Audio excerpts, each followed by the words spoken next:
back to my channel. I have an unboxing video for you guys. Yay! So I am unboxing Baby the Starshine Brights. What is it?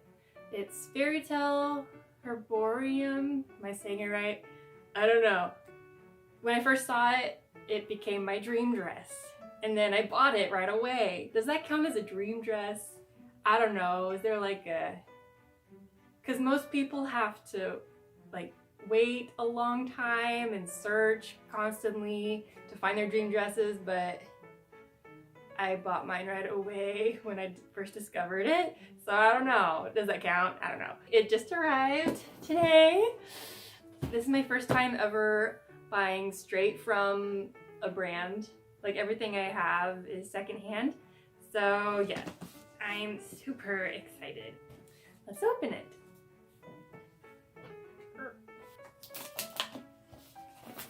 Oh gosh. Ooh. Oh my goodness.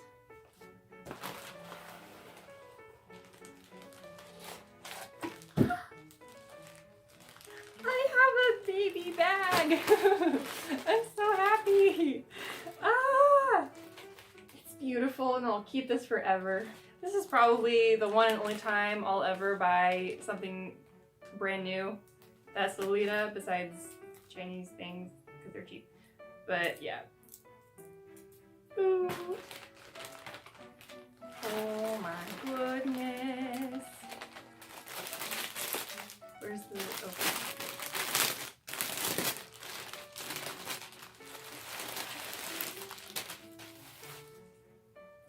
I got the ivory colorway. I forgot to mention that earlier.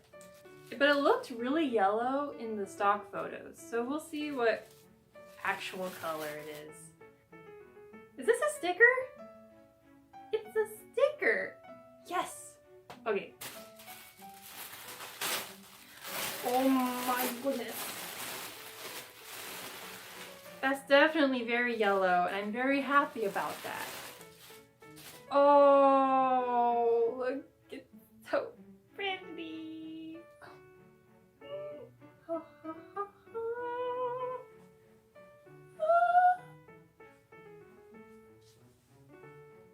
Oh, she's beautiful. Oh, I'm so happy. Here's the brand tag. Oh man. Oh, these are very adjustable straps. Usually there's only like 2 options, but this has 4. That's nifty. It's perfect. I love it. Oh, this is beautiful.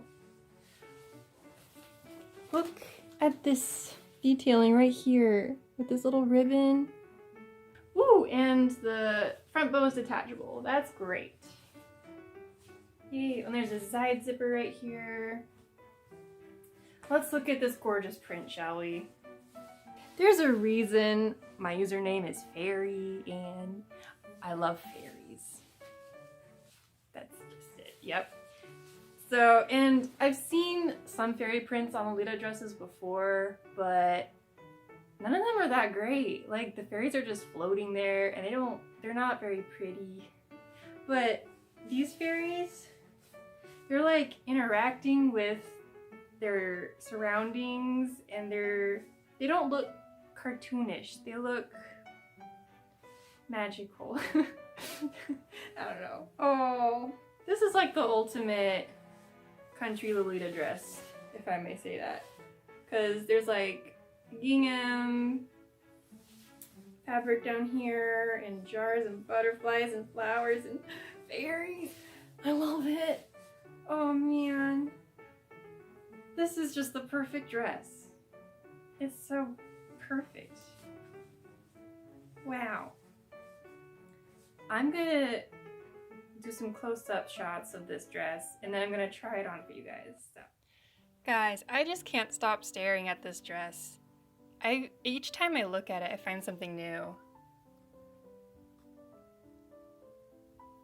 Again, the fairies are absolutely perfect. They're interacting a lot with their surroundings. There's little fairies inside jars, I love the one with the little ladder trying to climb out.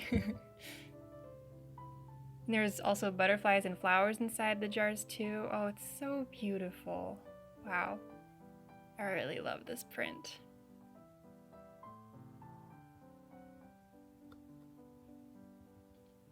However, I don't know how I feel about these baby letters right here. Up close they look fine because they have like fairies with them, but from far back you can't see that, and they look kind of cluttery. Like they clutter up the print a lot. There's also letters interspersed throughout the rest of the print too, not just on the bottom. So I don't know how I feel about those, but I guess they're well camouflaged. I really love the bodice of this JSK. I'm not a huge fan of the OP or the apron JSK, but this one, I think the ribbon and the lace across the front is so flattering, and the little details everywhere are just so beautiful. However, I'm pretty sure that little bow in the middle is upside down. Come on, baby.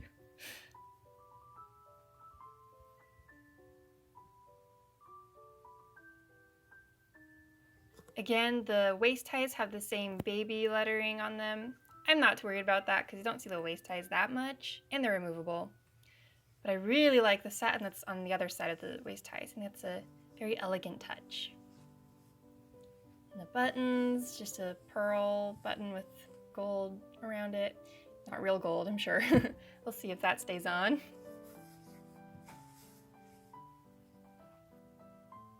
This bottom ruffle material feels a bit plasticky and a bit cheap, but I don't know.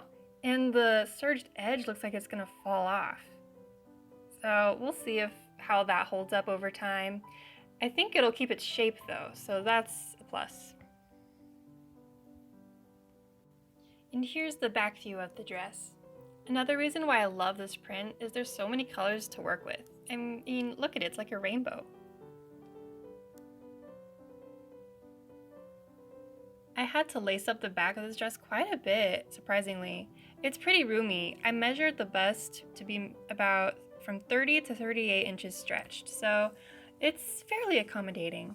And here's the lining of inside the dress. Again, the same satiny polyester fabric that's on the waist ties. The construction of the inside of this dress is pretty well done too. I really appreciate that. And the lace-up ribbon is looped through these scalloped lace side loop things, so we'll see if those hold up over time. Overall, love this dress, and I'm so excited to wear it. And here's what the dress looks like worn. Sorry about the glare, I chose a bad time of day to film this. Anywho, I love how comfortable and lightweight this dress is. But with that being said, this dress needs a lot of petticoat. I'm wearing the two poofiest petticoats I own, and it's barely doing it. I don't know, maybe I'm just used to the Innocent World A-line shape. And here is the back. The waist bow is a bit crooked, whoopsies. Y'all, I had the hardest time trying to tuck in the lace-up ribbon up there. I pulled a muscle in my arm in the process. It wasn't fun. I just realized I forgot to include the detachable bow in the close-up shots before, but here's what it looks like without the bow. I love bows, but I think that bow is a bit too much for me. Again, the lining is a very soft and shiny satin, and the outer layer is a chiffon, which also has a little bit of shimmer to it. I really like this chiffon. The print is so vibrant on it, and the material feels strong enough where I don't think it'll snag very easily on things. Baby got it right with this one. I bought this dress brand new from the store for a few reasons. First of all, everything about it is perfect for me, and it goes with a lot of things in my wardrobe already, so I didn't really have to buy anything else to go with it. For example, these butterfly clips I got from YesStyle, and this hat, and a lot of other things, like, hold on. Also this headband that I made, during quarantine. I've made a lot of headpieces during quarantine. Also, this little flower hair clip rosette thingy. It's not a rosette. I don't know what you call this. Heppo flowered foofy thing. I don't know. Anyway, the colors are like perfect. I didn't plan that. I made this for a different dress actually, so this works out great. And I can clip this to the headband to make it a little bit extra. Also, this flower headband matches this dress pretty well too. So I have a lot of options. I feel like that kinda, sorta justifies my purchase, but yeah. Hello, editor Rachel here. I completely forgot to mention another reason why I bought this dress. It probably would have been a smarter financial move to wait a few years. However, the Lolita secondhand market is very unpredictable. Who knows how long I would have had to wait to find this specific cut and colorway? And depending on how in demand this dress would be, the price might fluctuate a lot, so it might be more expensive or cheaper. And the condition is always a gamble. For these reasons, I didn't really want to risk any of that with this dress because I wanted it so bad. Anyway, that's it. And that's the end of my unboxing/review video. Thank you so much for watching, and I'll see you guys next time.